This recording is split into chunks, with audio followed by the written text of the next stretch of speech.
कहानी की शुरुआत हमें अमेरिका और रूस के बीच चल रही कोल्ड वॉर के दौर में ले जाती है। इस तनाव भरे समय में रूस के अंदर पैट्रियट नाम की एक सीक्रेट ऑर्गेनाइजेशन काम कर रही होती है। ये ऑर्गेनाइजेशन इंसानों और जानवरों पर खतरनाक एक्सपेरिमेंट कर रही होती है ताकि ऐसे सुपर सोल्जर्स बनाए जा सकें जो अपने देश की हर हाल में रक्षा कर सकें। इन एक्सपेरिमेंट्स के दौरान कई प्रोजेक्ट्स पूरी तरह फेल हो जाते हैं और कई जिंदगियां बर्बाद हो जाती हैं, लेकिन इन्हीं नाकामियों के बीच कुछ एक्सपेरिमेंट कामयाब भी होते हैं। कुछ लोग असाधारण ताकत हासिल कर लेते हैं और सुपर हीरो बन जाते हैं। सब कुछ आगे बढ़ ही रहा होता है कि तभी एक भयानक और रहस्यमयी ब्लास्ट होता है जो पूरी लैब को तबाह कर देता है। इस धमाके में सारे सुपर हीरो प्रोजेक्ट्स खत्म हो जाते हैं और वहां मौजूद साइंटिस्ट्स का भी कोई सुराग नहीं मिलता। वहीं दूसरी ओर अब हम देखते हैं कि रूस अपने एआई रोबोट्स की टेस्टिंग कर रहा होता है। इस टेस्टिंग एरिया में आर्मी के टैंक्स और हेलीकॉप्टर्स भी मौजूद होते हैं। सब कुछ सामान्य चल रहा होता है कि अचानक एआई रोबोट्स अपने ही टैंक्स और हेलीकॉप्टर्स पर हमला कर देते हैं। भारी तबाही मच जाती है। आर्मी उन्हें रोकने की पूरी कोशिश करती है लेकिन नाकाम रहती है। एआई रोबोट्स वहां मौजूद सभी आर्मी व्हीकल्स को नष्ट कर देते हैं और टेस्टिंग करा रहे आर्मी ऑफिसर्स और टेक्नीशियंस को भी मार देते हैं। इस घटना के बाद हम डॉक्टर एवलगस को देखते हैं जो पहले पैट्रियट ऑर्गेनाइजेशन के एक साइंटिस्ट थे। अब उन्होंने खुद पर एक्सपेरिमेंट करके अपने आप को एक साइबॉर्ग में बदल लिया है। उनकी सबसे खतरनाक ताकत यह है कि वह मशीनों को अपने दिमाग से कंट्रोल कर सकते हैं। इन्हीं शक्तियों का इस्तेमाल करके डॉक्टर एवलगस इन एआई रोबोट्स को कंट्रोल करता है और यह पूरा हमला करवाता है। इसके बाद डॉक्टर एवलगस सभी एआई रोबोट्स को अपने साथ लेकर वहां से चला जाता है। इसके बाद हमें मिनिस्ट्री ऑफ डिफेंस में मेजर जनरल निकोलाई को दिखाया जाता है जिन्होंने इस पूरे हादसे से जुड़ी जानकारी को लेकर एक इमरजेंसी मीटिंग बुलाई होती है। मीटिंग के दौरान मेजर निकोलाई बताते हैं कि सन 1940 में डॉक्टर एवलगस पैट्रियट ऑर्गेनाइजेशन के टेक्निकल डिपार्टमेंट के हेड हुआ करते थे। उस समय एवलगस मॉडल 1 नाम के एक प्रोजेक्ट पर काम कर रहे थे जिसके जरिए एक खास रिमोट की मदद से किसी भी इलेक्ट्रिक मशीन को कंट्रोल किया जा सकता था। लेकिन यह एक्सपेरिमेंट पूरी तरह फेल हो जाता है जिस वजह से पैट्रियट ऑर्गेनाइजेशन उनके प्रोजेक्ट को बंद कर देती है। यही बात डॉक्टर एवलगस के अंदर नफरत की वजह बन जाती है। धीरे धीरे वह पैट्रियट के हेड प्रोफेसर विक्टर से जलने लगते हैं क्योंकि विक्टर इंसानों को सुपर हीरो बनाने वाले प्रोजेक्ट पर काम कर रहे थे और उन्हें लगातार सफलता मिल रही थी।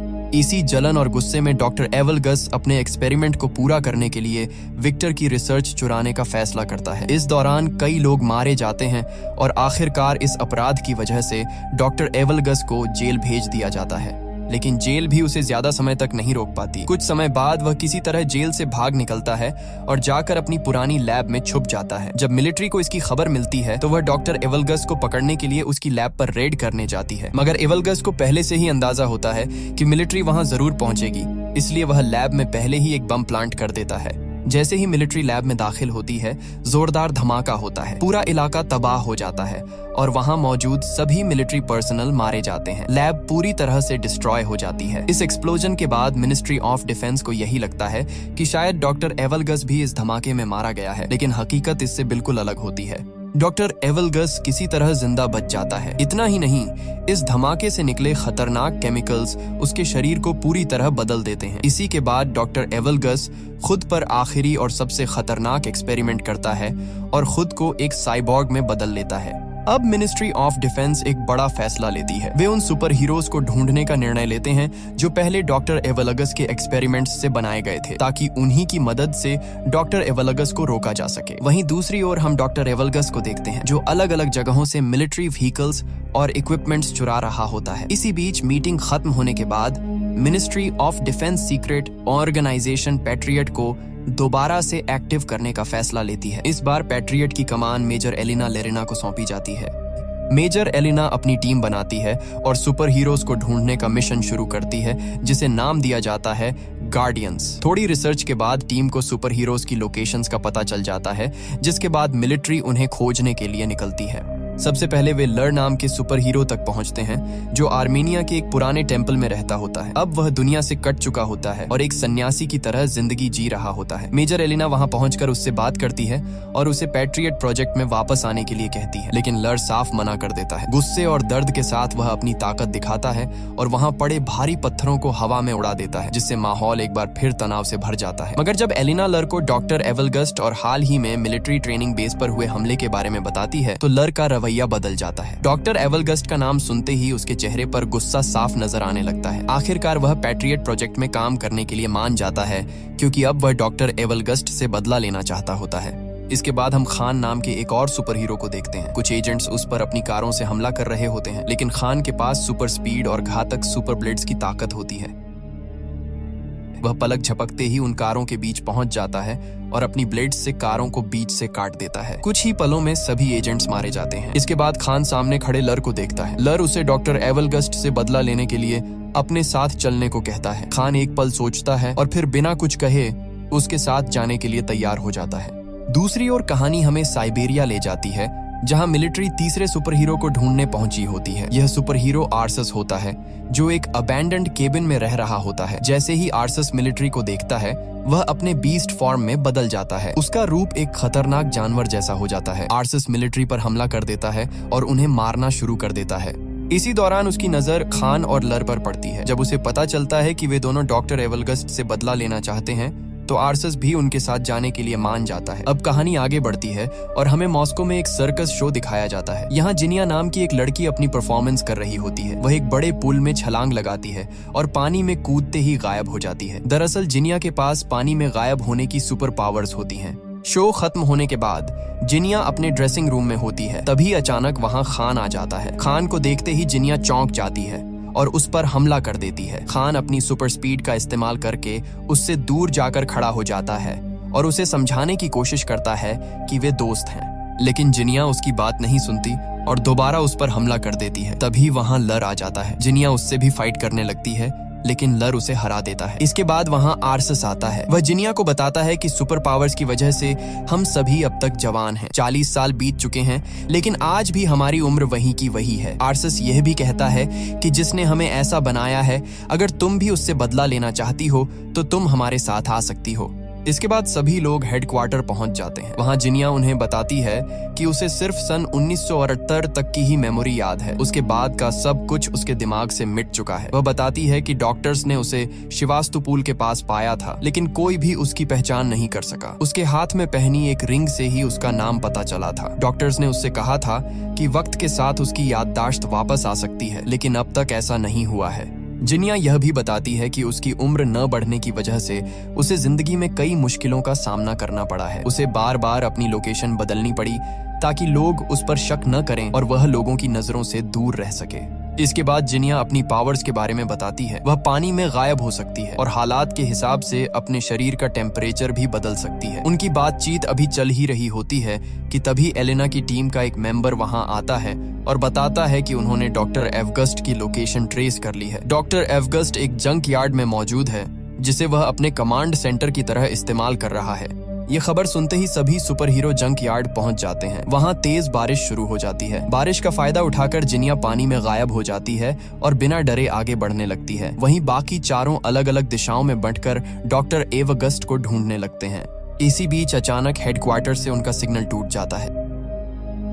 उधर डॉक्टर एवगस्ट के गार्ड्स जिनिया को देख लेते हैं, क्योंकि एवगस्ट ने अपने गार्ड्स को एक्स्ट्रा विजन दे रखा होता है। वे जिनिया के बॉडी टेम्परेचर से उसकी लोकेशन पकड़ लेते हैं और सुपर वेपन से वहीं उसे फ्रीज कर देते हैं। दूसरी ओर खान और आर्सस अपनी सुपर पावर्स का इस्तेमाल करते हुए गार्ड्स पर टूट पड़ते हैं और एक एक करके उन्हें मारने लगते हैं। लेकिन जैसे ही खान कुछ पल के लिए रुकता है, एक सिपाही मौके का फायदा उठाकर उस पर इंजेक्शन शूट कर देता है। इंजेक्शन लगते ही खान बेहोश हो जाता है। वहीं आर्सस को भी डॉक्टर एवगस्ट के गार्ड्स चालाकी से फंसाकर पकड़ लेते हैं। दूसरी तरफ लर अपने शरीर को पत्थरों से कवर कर लेता है। वह अपने दोनों हाथ एक साथ जमीन पर मारता है, जिससे वहां हल्का सा भूकंप आ जाता है। इसके बाद वह कई सिपाहियों को मार देता है। तभी डॉक्टर एवगस्ट खुद वहां आ जाता है। लर उस पर पत्थरों से हमला करता है और दोनों के बीच जबरदस्त फाइट शुरू हो जाती है। लेकिन डॉक्टर एवगस्ट पर लर के हमलों का कोई असर नहीं होता। एवगस्ट लर को बुरी तरह पीटता है और उसे घुटनों पर लाकर उसकी कमर तोड़ देता है। लर गंभीर रूप से घायल हो जाता है। इसके बाद डॉक्टर एवगस्ट सभी को एक मैग्नेटिक शील्ड वाले चेंबर में बंद कर देता है। वहां वह उनसे कहता है कि उसे पहले से पता था कि वे सब यहाँ आएंगे, इसलिए उसने अपने गार्ड्स को उनसे लड़ने के लिए सुपर वेपन्स से लैस कर दिया था। इसके बाद वह उन सभी को अपने साथ जुड़ने का ऑफर देता है, लेकिन आर्सस साफ मना कर देता है। अब डॉक्टर एवगस्ट अपने कंट्रोल में लिए हुए चोरी किए गए टैंक्स और मिलिट्री व्हीकल्स को एक्टिव करता है और शहर पर हमला कर देता है, जिसमें बड़ी संख्या में लोगों की जान चली जाती है। इसके बाद हमें न्यूज दिखाई जाती है जिसमें बताया जाता है कि मिलिट्री टैंक्स चोरी हो चुके हैं और एक अनजान दुश्मन अपनी आर्मी के साथ मॉस्को की तरफ बढ़ रहा है। हालात लगातार बिगड़ते जा रहे होते हैं। इसी बीच हम डॉक्टर एवगस्ट और मेजर जनरल निकोलाई को एक साथ देखते हैं। यहीं पर यह बड़ा खुलासा होता है कि मेजर निकोलाई ने ही डॉक्टर एवगस्ट के साथ एक सीक्रेट डील की थी। डील ये थी कि अगर मेजर निकोलाई सारे सुपर हीरोज को एवगस्ट के हवाले कर देगा तो एवगस्ट किसी भी चीज को अपने कंट्रोल में नहीं लेगा। लेकिन डॉक्टर एवगस्ट मेजर निकोलाई की बात नहीं मानता। वह अपनी असली मंशा दिखाते हुए मेजर निकोलाई को बेरहमी से मार देता है। असल में डॉक्टर एवगस्ट का मकसद सिर्फ बदला नहीं बल्कि पूरी दुनिया को अपने कंट्रोल में लेना होता है। इसके लिए वह एक विशाल टावर को उखाड़कर हेलीकॉप्टर्स की मदद से फेडरेशन टावर के पास ले जाता है। उसका प्लान दोनों टावर्स को आपस में जोड़कर रशियन सैटेलाइट को सिग्नल भेजना होता है। जैसे ही यह सिस्टम एक्टिव होगा, सारी सैटेलाइट्स उसके कंट्रोल में आ जाएंगी और फिर दुनिया की कोई भी मशीन उससे बच नहीं पाएगी। इसी दौरान मेजर एलेना कमांड सेंटर से लर को हेडक्वार्टर ले आती है। जब लर को होश आता है तो वह मेजर एलेना को बताता है कि बेहोशी की हालत में उसने अपनी बेटी को देखा था। उसने अपनी बेटी को बूढ़ा होते और अपनी आंखों के सामने मरते हुए देखा। सुपर पावर्स की वजह से उसकी उम्र नहीं बढ़ी, लेकिन उसकी बेटी वक्त के साथ बूढ़ी होती चली गई। यह याद उसे अंदर से तोड़ चुकी होती है। कुछ ही देर बाद प्रोफेसर विक्टर मेजर एलेना से मिलने आते हैं। वह बताते हैं कि वह कई सालों से छुप कर रह रहे थे, लेकिन जब उन्होंने न्यूज में एवगस्ट को देखा तो उन्हें वापस आना पड़ा। विक्टर कहता है कि एवगस्ट को हराने के लिए उनकी मदद बेहद जरूरी है। वह तुरंत लर का इलाज शुरू कर देता है और मेजर एलिना को एवगस्ट की लैब के बारे में जरूरी जानकारी देता है।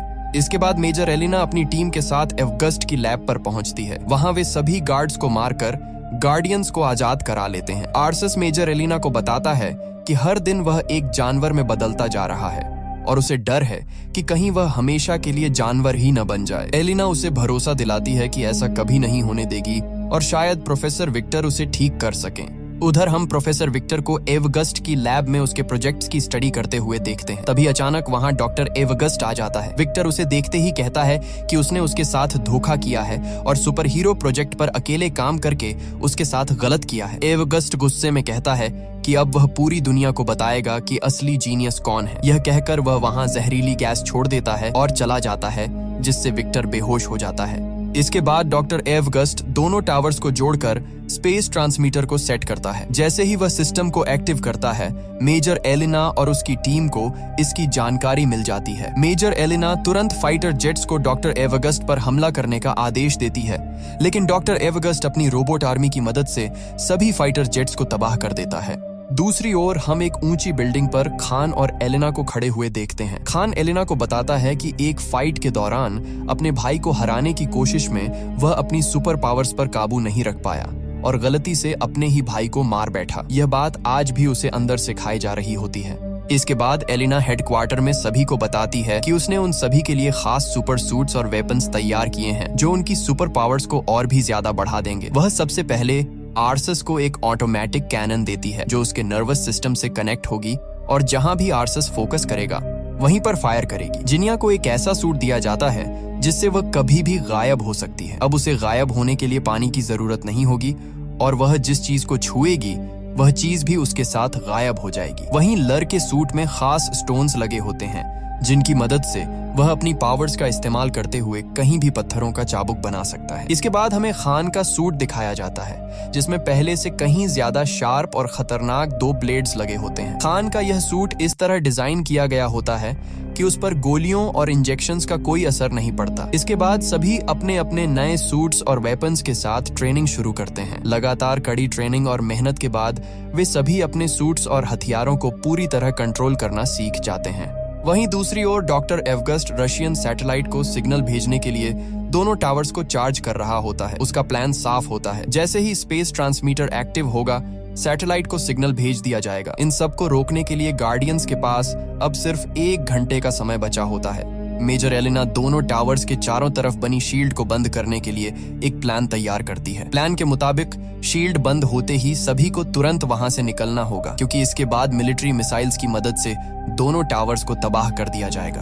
प्लान के अनुसार सभी आगे बढ़ते हैं। लर एक सीक्रेट टनल की मदद से पहले टावर में घुस जाता है और अपने इलेक्ट्रिक चाबुक से वहां मौजूद सभी गार्ड्स को मार देता है। दूसरी ओर आर्सस अपने ऑटोमेटिक कैनन से दूसरे टावर के गार्ड्स को खत्म करता है, जिसमें जिनिया गायब होकर उसका साथ देती है। गार्ड्स को मारने के बाद जिनिया और आर्सस लर के पास उसकी बिल्डिंग में पहुंच जाते हैं। इसी दौरान खान भी अपने प्लेन की मदद से दोनों टावर्स के पास पहुंच जाता है, लेकिन तभी डॉक्टर एवगस्ट के AI रोबोट्स खान के प्लेन पर हमला कर देते हैं। हमला इतना जबरदस्त होता है कि प्लेन पूरी तरह डैमेज हो जाता है। खान को प्लेन से कूदने में परेशानी होने लगती है। उधर लर, जिनिया और आर्सस एक बहुत बड़े पाइप पर चलते हुए डॉक्टर एवगस्ट के मेन टावर की तरफ बढ़ रहे होते हैं। तभी एवगस्ट के गार्ड्स वहां पहुंच जाते हैं और उन पर फायरिंग शुरू कर देते हैं। गोलियों की बौछार के बीच आर्सस का पैर पाइप से फिसल जाता है और वह नीचे लटक जाता है। उसी वक्त लर अपने इलेक्ट्रिक चाबुक की मदद से एक शील्ड बना लेता है और ठीक उसी समय खान प्लेन से छलांग लगाकर उन गार्ड्स के नीचे लगे पाइप को काट देता है। पाइप टूटते ही सारे गार्ड्स नीचे गिर जाते हैं और वहीं मारे जाते हैं। उधर लैब में एलिना को प्रोफेसर विक्टर बहुत ही बुरे हाल में मिलते हैं। कमजोर आवाज में विक्टर उसे बताते हैं कि अगर सभी सुपर हीरो अपनी पावर्स को एक साथ मिला लें तो वे एक बेहद शक्तिशाली एनर्जी पैदा कर सकते हैं। वही एनर्जी डॉक्टर एवगस्ट को हराने का एकमात्र तरीका है। दूसरी तरफ गार्डियंस लगातार गार्ड्स को मारते हुए एनर्जी जनरेटर तक पहुंच जाते हैं। वहां जिनिया अपने शरीर का टेम्परेचर बढ़ाकर जनरेटर को पकड़ लेती है। यह उसके लिए बेहद दर्दनाक होता है, लेकिन फिर भी वह हिम्मत नहीं हारती। जिनिया जनरेटर में शॉर्ट सर्किट कर देती है, जिससे वह बंद हो जाता है। ऐसा करते ही वह बेहोश होकर गिरने वाली होती है, लेकिन आर्सस उसे संभाल लेता है।